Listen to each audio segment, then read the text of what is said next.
What's going on, guys? Balkan Architect here, and in today's video we have another Balkan Architect Revit gameplay tutorial. This is where I find interesting buildings and interesting shapes, and I show you how to model something like that in Revit. Now, in today's video, we're modeling this really cool spiral cafe. It's in the Forest Park, Iran, and it's created by REMM Studio. So I think it's a really interesting project. It's a really unique shape, and I wanted to, to try to model something like this in Revit, and that's what we're doing. I found a pretty good solution. I'm quite happy with it, so I'm just going to be showing you all the steps and the workflow.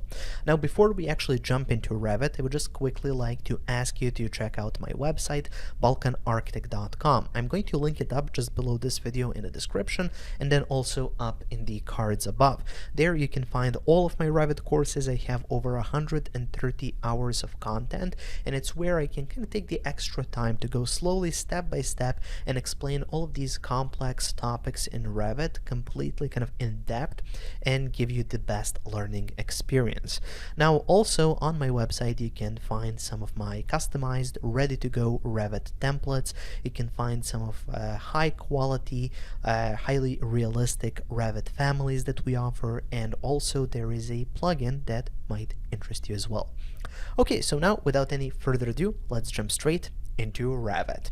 And here we are in Revit. I'm just at the home screen, so let's now start a new project by going here to models, going to new, and then for the template file I'm going to be choosing my custom architecture design template, the metric version.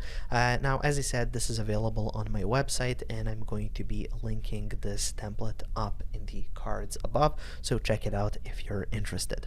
Okay, so now I'm just going to click OK and start this Revit project, and the first thing that we're going to be doing is we're going to be bringing in an image that I have found of the site plan of this thing. So I'm just going to go here to the site plan and then just drag over this image, so I had it in a separate folder.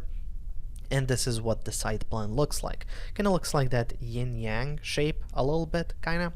So what I like to do first is I like to be able to see this shape in the site plan, and then also I like to give some sort of a base to my model. So what I'll do here is I'll first just log this in place by clicking on the pin button. So this basically pins it down so you don't accidentally move it or something, and then we can draw over this. So because this is overall it's a circle, what I'll do is I'll go here to architecture, and then I'll go to model, and then model lines, and then I'll go first with a line. I'm gonna try to find the center here and go from the center down, try to find the edge here. Okay, so once we have this straight line going from the top to bottom, what you can do now is go to model line, go to circle, and then you can find the middle and create a perfect circle kind of following this whole shape. So it seems to be in a correct place. Actually, I'm just going to select these two and then just nudge it in place a little bit. Okay, something like this. Okay, I think this is now in the correct position. Okay, so once we have this, actually I can pretty much get rid of this line. I don't really need it.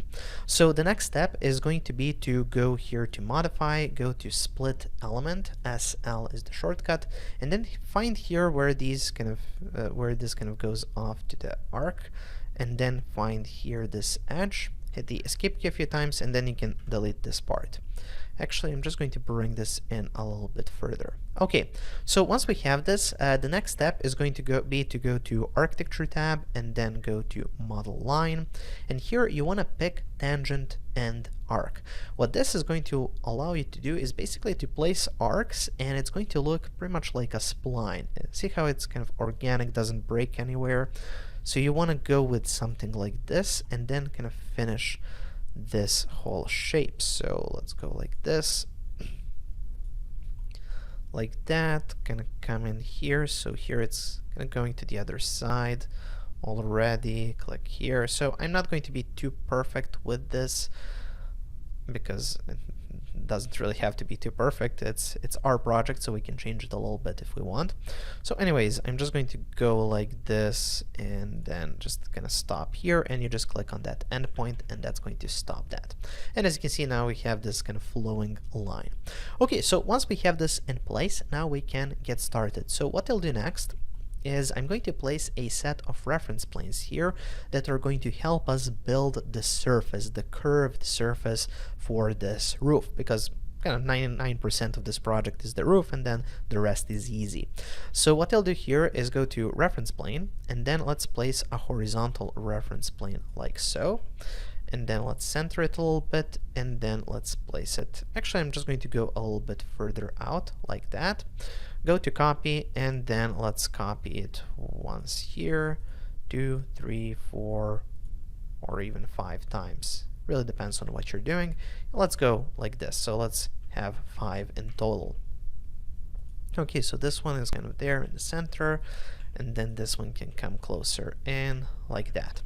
Okay, so now once we have these reference planes in place, we want to name them. So this one will be number 1. This one will be number 2. So usually I like to name these just so I can kind of keep track of which one is which. This one is 4, and then this one is 5.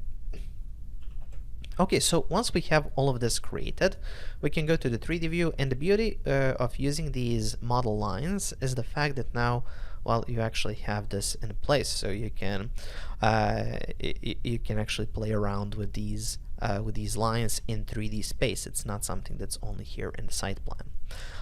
Okay, and then here, just one more thing. Remember that line that we deleted? Actually, I still want to have it, so I'm just going to keep it there. I think it can help later on with one of the steps. Okay, so now let's go here to masking the site, turn on show mass, and then this is going to be built as an in-place mass. I'm just going to leave it at mass 1 as a name. Okay, so now what you want to do is you want to go to the south elevation, and then you want to set a series of splines that are going to be building the surface, which is then going to be trimmed down into this shape. So let me show you how that works. You want to go here to spline through points. For the reference plane, place it on reference plane 1, click OK.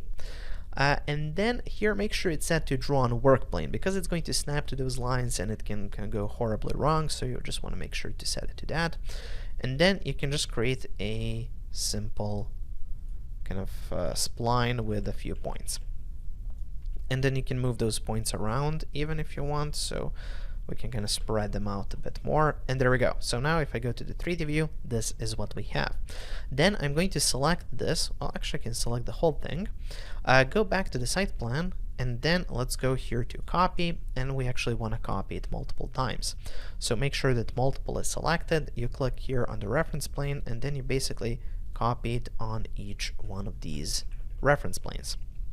Okay, so once we have that in place, then I want to change some of the elevations. So for example, for this one, I want to go to the south elevation, go to move, and then move. Oops, I think I deselected that. So let me try that again. Okay, select this one, south elevation, move. Okay, there we go. And then I just want to move that one up a little bit. So actually, I just want to mark out kind of the highest one, which is going to be this one. So I just have like the top elevation. And then let's move this one. Actually, I'm going to go something like 6 meters up or something like that. Okay, perfect. Then go back to the 3D view. So this one should be kind of in between. Actually, let's select all of the points here. Go to the elevation and then move this one kind of in between. And then finally, for the last one, this one is just going to be a little bit lower than this one. So back to the elevation, and then just move it somewhere like that. Okay, so now when we go to the 3D view, it's going to look like this. Actually, I could have moved this a little bit up. Actually, it should be really close to that top one. Okay, perfect.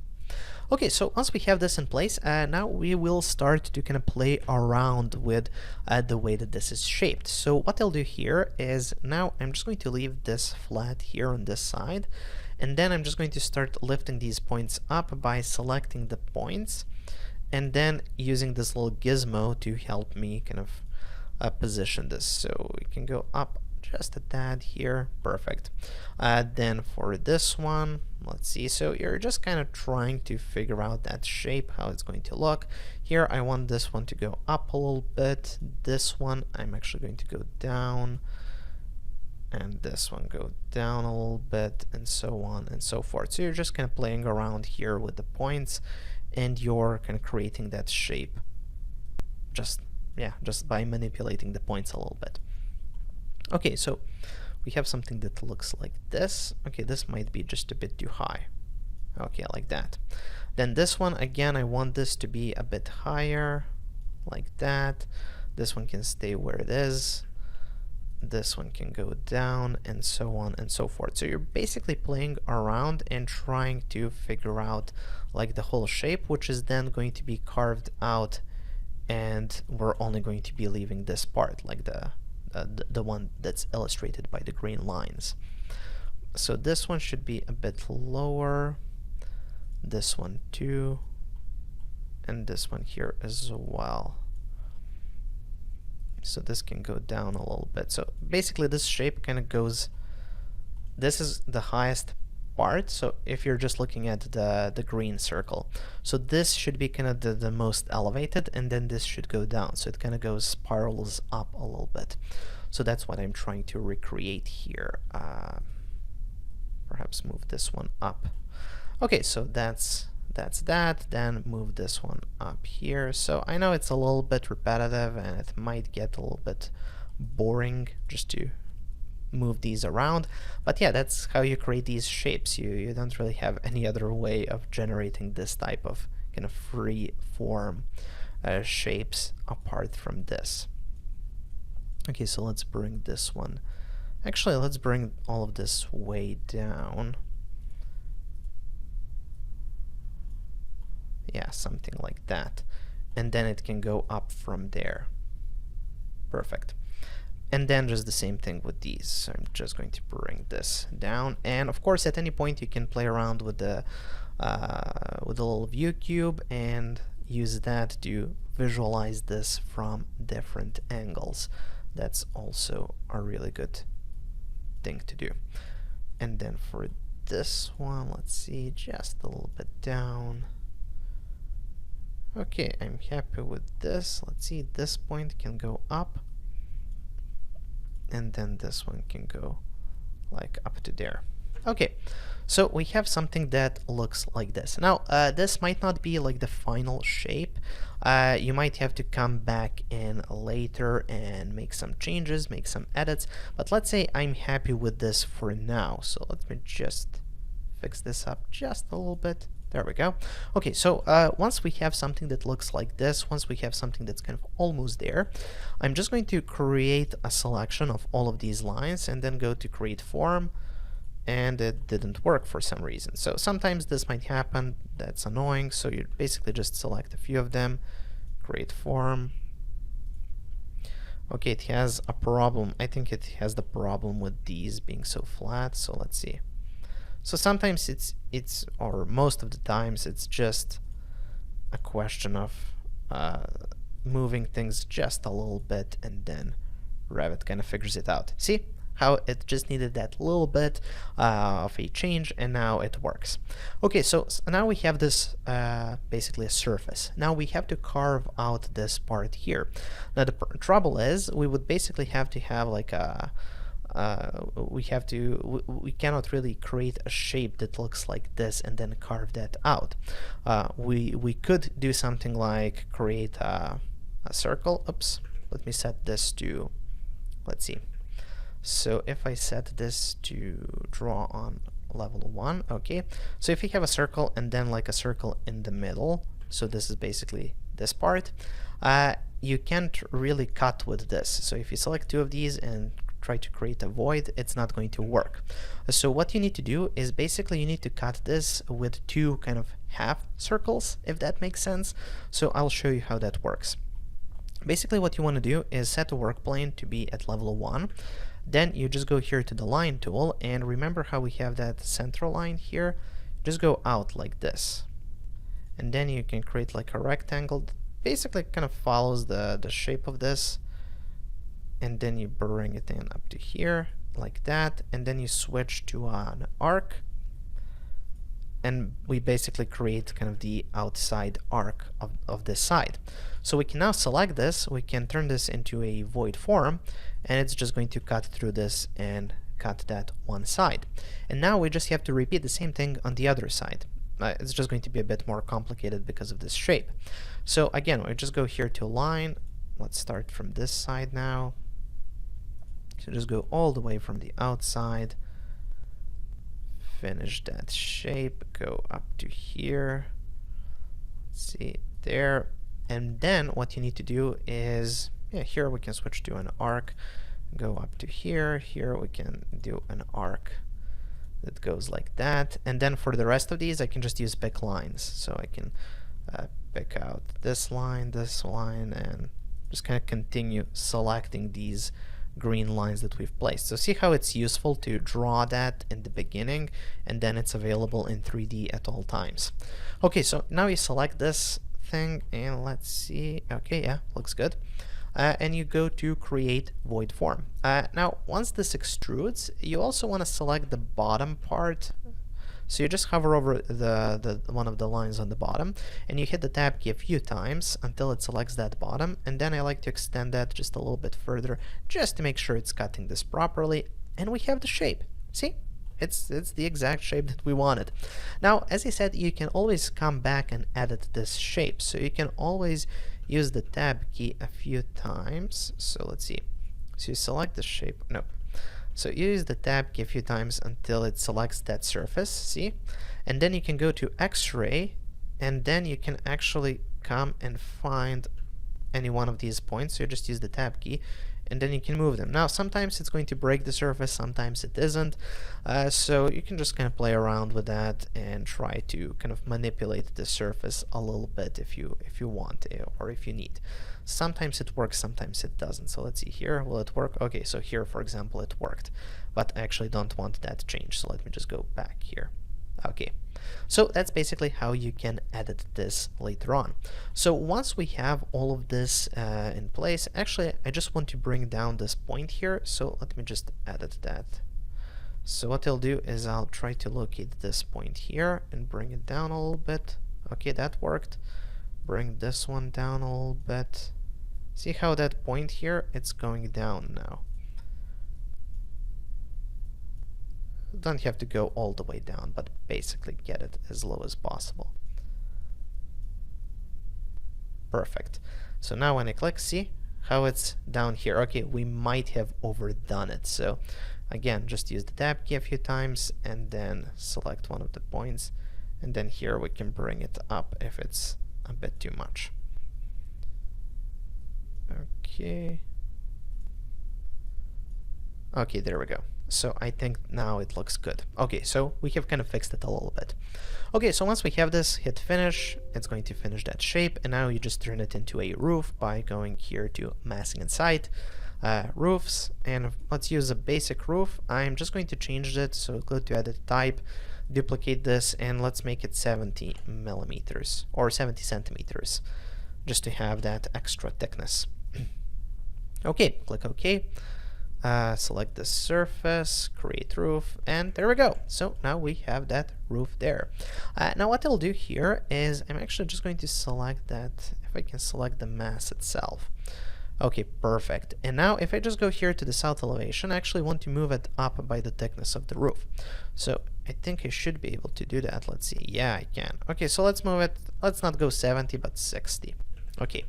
And now, if you move the mass, or if you make some changes to it, at any point you can come to that roof, and then you can say update to face. So it's going to move up with it, which is exactly what you want to do or see in this situation. And then finally I can just turn off show mask so I don't see it anymore. Okay, so once we have the roof in place, let me show you how you make the steps. So the steps are a little bit complicated, and I'm not going to show you all of them because it takes forever to do that. But let me just show you like the approach. So what you want to do is you want to go to the site plan, and here we still have that image below. So you want to go here and set this to wireframe, and now you can see where those steps are. Then you can go to architecture, you can go to component, model in place. Let's call it a generic model. Okay. And then here you can just use void extrusions and use an arc. So just create an arc like that for the first step.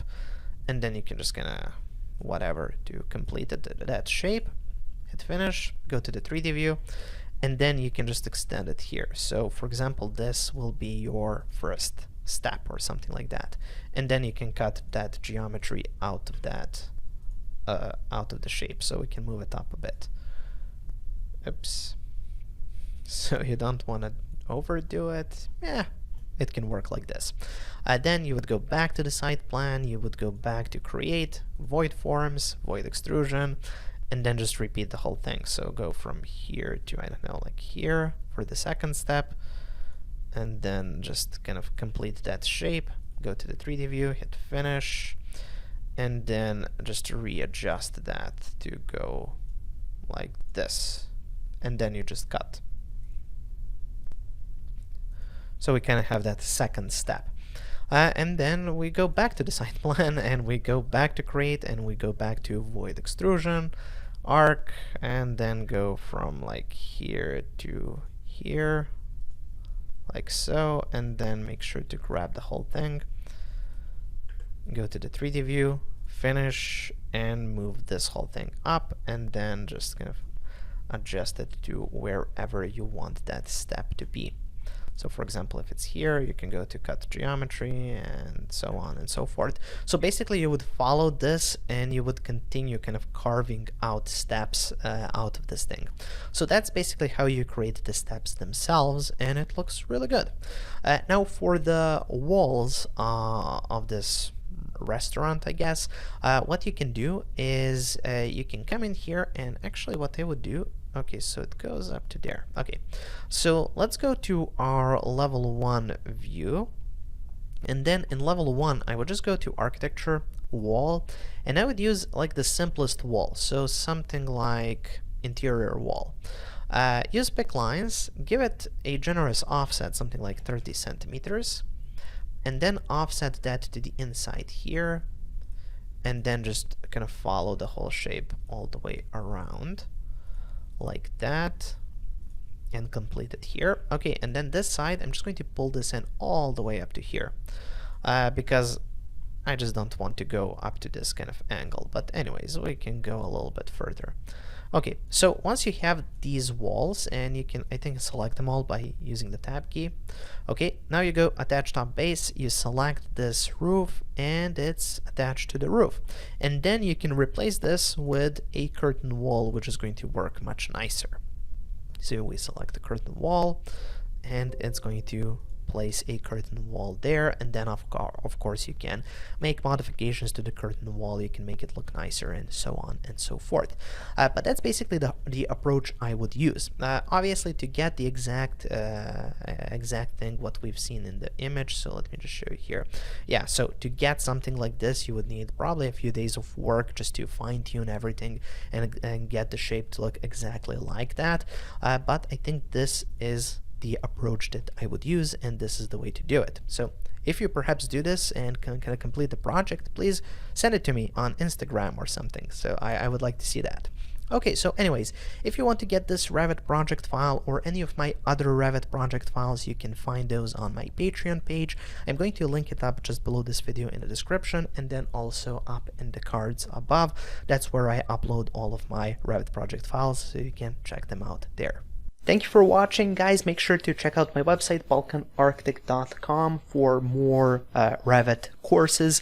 There I have over 120 hours of content, and I'm adding more each week. Make sure to subscribe for more videos, and also I've added a video over there that might interest you as well.